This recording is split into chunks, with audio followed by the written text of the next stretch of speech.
So ನಾವಿವತ್ತು sale point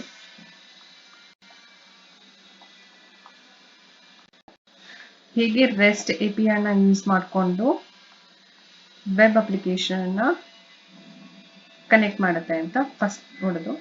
ಅದಕ್ಕಿಂತ ಮುಂಚೆ ಏನಕ್ಕೆ ನಾವು ರೆಸ್ಟ್ API ನ ಕಾಲ್ ಮಾಡ್ತಿದೀವಿ ಸೇಮ್ ಪಾಯಿಂಟ್ ಅನ್ನ ಕನೆಕ್ಟ್ ಮಾಡ್ಕೊಳ್ಳೋದಕ್ಕೆ ಅಂತ. ಓಕೆ, ಫಾರ್ ಎಕ್ಸಾಂಪಲ್ ನಾವು ಇವಾಗ ಒಂದು ಸೇಲ್ ಪಾಯಿಂಟ್ ಅನ್ನ ಸೆಂಟ್ರಲ್ ಹಬ್ ರೆಪೋಸಿಟರಿ ಅಂತ ಅನ್ಕೊಳ್ಳೋಣ.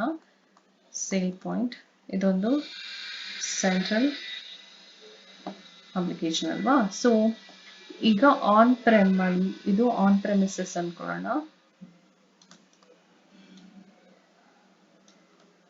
ಈಗ ಆನ್ ಪ್ರೆಮಿಸಸ್ ಅಂದ್ರೆ ಇಲ್ಲಿ ಆಕ್ಟಿವ್ ಡೈರೆಕ್ಟರಿ ಇರುತ್ತೆ, ಕರೆಕ್ಟ್?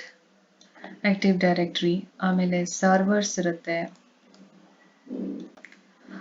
ಆಮೇಲೆ ಡೇಟಾಬೇಸ್ ಇರುತ್ತೆ,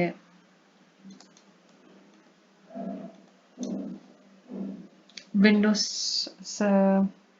ಅಥವಾ ಇವನ್ ಸರ್ವಿಸ್ ನಾವು ಇರುತ್ತೆ. ಓಕೆ, ಆಮೇಲೆ sales force, share point,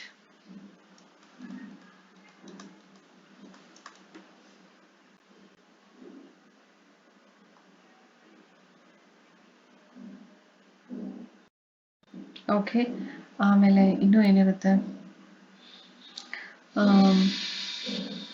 finance app, employee attendance tracking,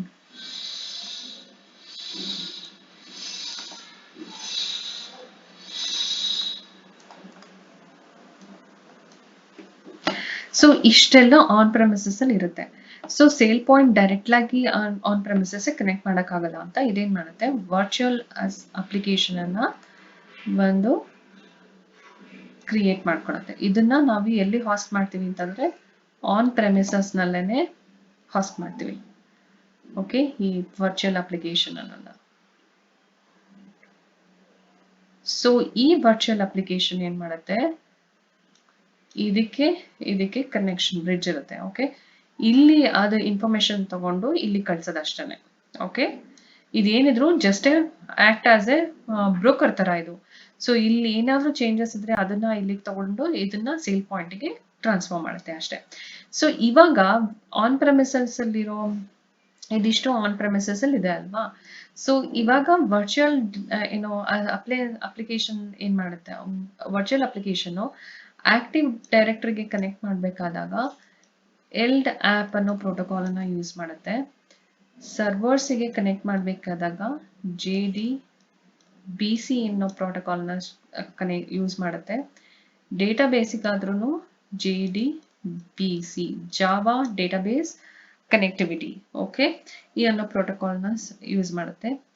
service now, sales force, share point, finance application, employee attendance, ಇದೆಲ್ಲದಕ್ಕೂ ಏನ್ ಮಾಡುತ್ತೆ ಅಂತಂದ್ರೆ ರೆಸ್ಟ್ API ಅನ್ನೋ ಪ್ರೋಟೋಕಾಲ್ ನ ಯೂಸ್ ಮಾಡುತ್ತೆ.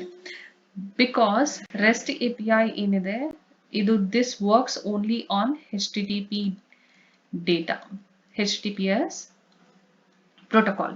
ಸೊ ಈ HTTPS ಪ್ರೋಟೋಕಾಲ್ ನ ಏನೋ ಸಪೋರ್ಟ್ ಮಾಡೋದು ಯಾವುದು ಅಂತಂದ್ರೆ ವೆಬ್ ಅಪ್ಲಿಕೇಶನ್ಸ್.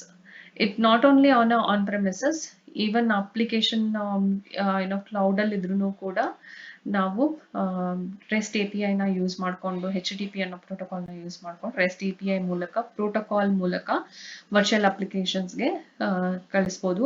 ಇಲ್ಲಿಂದ ಅದು ಸೇಲ್ ಪಾಯಿಂಟ್ಗೆ ಹೋಗುತ್ತೆ.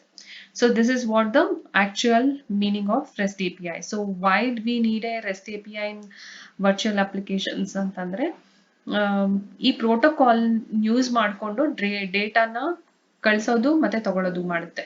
ಸೊ ಇಲ್ಲೇನಾದ್ರೂ ಅಪ್ಡೇಟ್ ಆದ್ರೆ ಅದು ಇಲ್ಲಿಗೆ ಹೋಗಿ ಅಪ್ಡೇಟ್ ಆಗೋ ಚಾನ್ಸಸ್ ಅದು ಕೂಡ ಇರುತ್ತೆ. ಇಲ್ಲ ಅಪ್ಡೇಟ್ ಆಗಿರೋದು ಇಲ್ಲೂ ಹೋಗಿ ಅಪ್ಡೇಟ್ ಆಗುವಂತಹ ಟೂ ವೇ ಕಮ್ಯುನಿಕೇಶನ್ ಕೂಡ ಇದು ರೆಸ್ಟ್ API ಕಮ್ಯುನಿಕೇಶನ್ ಮಾಡುತ್ತೆ. ಅದಕ್ಕೋಸ್ಕರ so while setting up we need A rest API. So ನಾವಿವಾಗ ನೆಕ್ಸ್ಟ್ ಅದನ್ನ ಹೇಗೆ ಸೆಟಪ್ ಮಾಡೋದು ಅನ್ನೋದನ್ನ ನೋಡೋಣ.